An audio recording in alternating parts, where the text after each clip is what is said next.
Welcome back everybody to the channel. This episode is all about long haul in the PMDG 777-300ER for Microsoft Flight Simulator.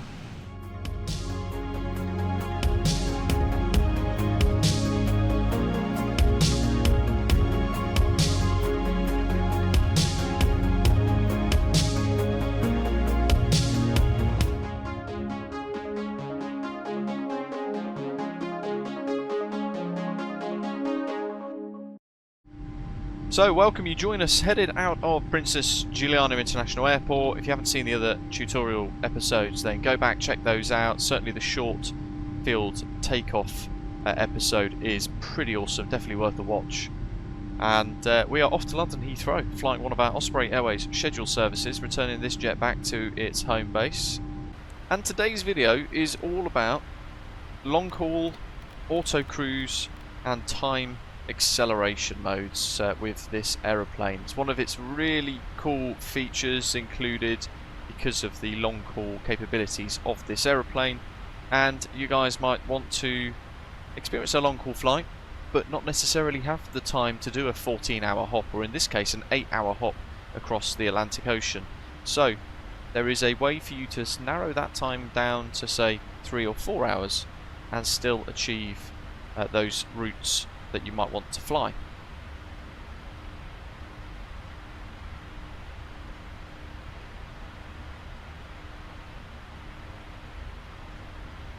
Just so you can see the charts, that is our routing for today, with a couple of en route points for the ETOPS element of the journey.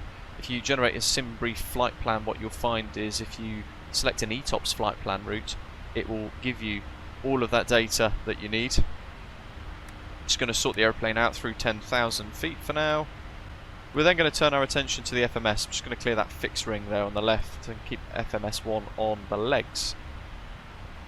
The second computer though, what we're going to do is have a little look at FS actions, auto cruise, and then we get a number of options. So, auto step climbs, yes, we want that to go green. If you want it to pause at top of descent so that you can walk away from it and come back a few hours later, perhaps 30 minutes after you get to top of descent, and you don't want to sit and watch it for too long, then you can press yes there as well, but we've left it on no. And auto time compression, you can set that on as well as you want. And there's your sim rate increase mode too.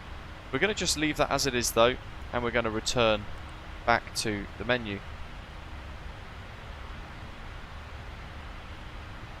What we're then going to do, as the aeroplane continues its climb, is have a look at the Universal Flight Tablet. And I'm just going to bring those screens up like this, because it looks pretty neat. You're going to notice right at the top, auto cruise and sim rate 1 times. You can activate this whenever you wish. I'm going to wait until we get to cruising altitude in order to activate it. And then we're going to show you how to accelerate the time and also deal with maybe step climbs and all that sort of thing when you're flying long haul in the aeroplane. Whilst we climb out, we can go and have a look at the VNAV cruise page. And you can see here we've got cruise altitude of 350, step climb to 370, and around 1,839 nautical miles. And it's giving us our ETAs as well. So currently our optimum is 340, the maximum is 354, and it's recommending 350, which is currently what we have targeted. Fun fact, which I've learned off a real pilot, is something called Constant Mach.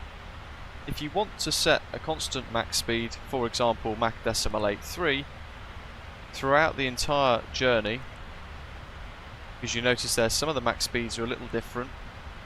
So to input a constant Mach, what we can do, we'll use a BK for this example as well, because we're about to pass Manolo.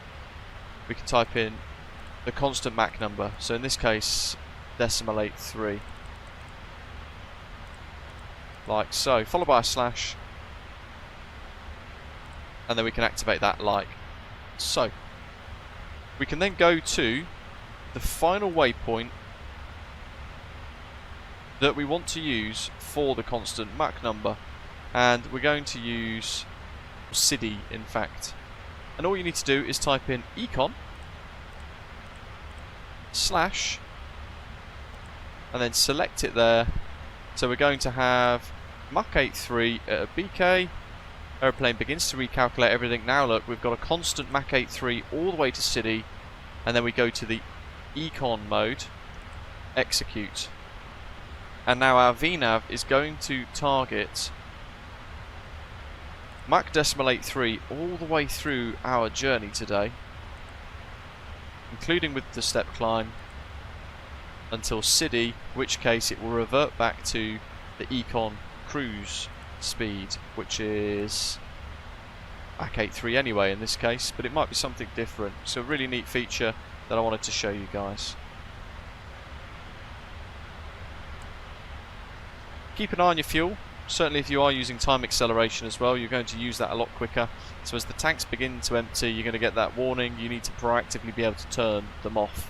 In the case of today's journey, we've got low fuel in the centre tanks already after departure, because the wing tanks can take so much fuel, and enough to actually carry us to our destination, plus alternate anyway. Okay, so we are ready. We've reached our cruise altitude, flight level 350, and what we're going to do is change the MCP altitude to 370 for that step climb in about an hour or so roughly, once we level off. So there's 370 set, ready, and that's just going to help us in auto cruise with time acceleration. And then we're going to press auto cruise on the UFT at the top there, and we get some options again. So that's similar to what we just had a look at a little earlier on in the FMC.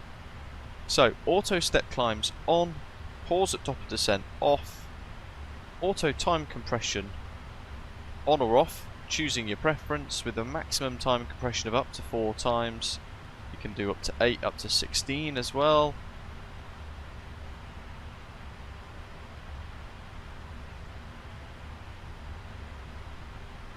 And you can see now the aeroplane is slowly beginning to accelerate time. It's now gone up to 8 times.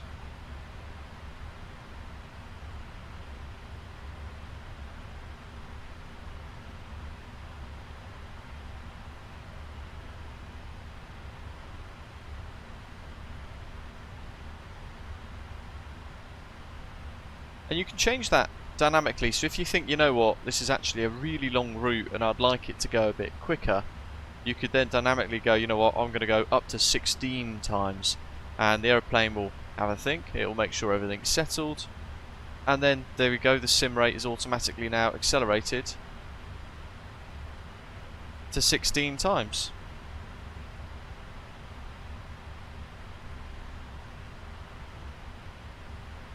And you can see there we're bobbing along quite merrily at a really rapid speed.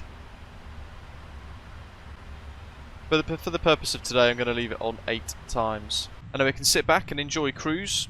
If you're working from home, you can sit, crack on with your work, whatever it might be that causes you to want to use a feature like this, whilst flying across the Atlantic or perhaps even the Pacific. And once you get to the other side, before your top of descent, you want to obviously give yourself enough time to put in the arrival route, the landing performance data and calculations, and have all of that set up prior to reaching top of descent. So you want to try and work out a time to go back to the aircraft, check its progress, and then be able to reduce that time back down to 1, and then turn the auto cruise system off. And if you've left that screen, you can just go into the auto cruise menu on the top of that UFT there to go back in.